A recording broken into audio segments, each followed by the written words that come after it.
Joining me today for Oboe Windfree is Fiona Kelly, the principal flute of the Irish Chamber Orchestra. Fiona is going to tell us about some new wind chamber music recorded in bite-sized films that we'll start broadcasting on Facebook from tomorrow.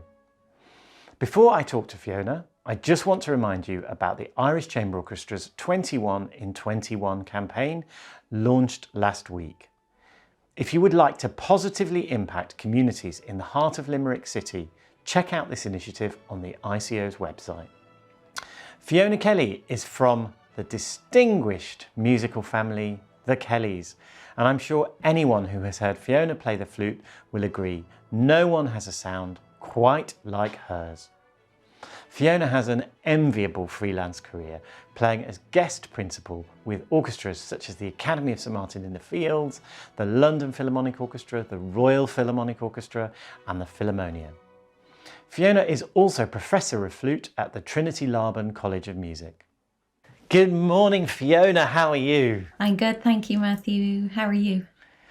I'm not too bad at all, thank you very much. Now, I remember when we last spoke, you said that you'd packed all your black concert clothes away. Yes. So are they out the wardrobe? Are they back in the wardrobe again? How are they doing? Some of them are out of the attic. Some of them are now in the wardrobe. I wouldn't say all of them. So there has been some, you have been doing some playing. I've been doing a little bit of playing. Yeah, I even went to Sweden, back to Swedish Chamber Orchestra, because they needed me for a little while. But sadly, after about 5 weeks, everything stopped there as well. So then I was back. And how has it been for musicians during the last few months? Quite strange, a little bit difficult. I suppose things did open up, you know, when we started, generally when everything opened up a bit, but then very quickly shutting down and Brexit and all that, loads of fun stuff. But I think everybody knows how it is. But it's just keeping yourself going, really, and I think lots of people are busy teaching and teaching online. Before we talk about the new Wind film series, I wanted to ask you about playing in the ICO, really, and more specifically, what does it mean to you playing in Ireland? I don't know. ICO it's a very special thing because it's like my second family, my Limerick family. I'd be killed for saying this. Yeah. And that's really how it is. Like, I just feel very at home in the orchestra and even with everybody, like friends for life, you know, really, really good pals there. And we have a good time as well. Have really good crack. So I don't know, it's a little bit like youth orchestra, but we're old now. But yeah, we still have a very good time. But yeah, it's really special to come home. And especially, like, I suppose I remember years ago, I don't know exactly when this was now, but James Galway was playing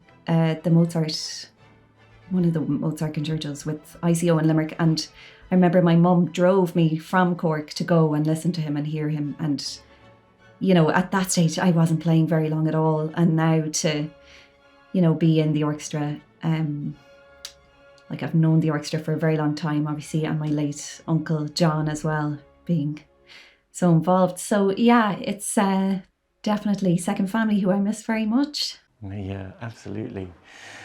Following on from the last Wind series with music with Richard Rodney Bennett, tomorrow we start some music by Malcolm Arnold.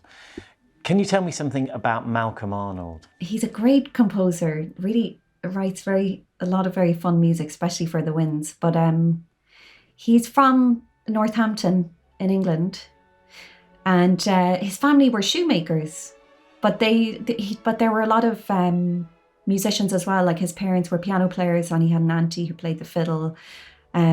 But the story goes, I think when he was around 12, he went to see Louis Armstrong do a gig down in Bournemouth, and then he decided, okay, I need to play the trumpet.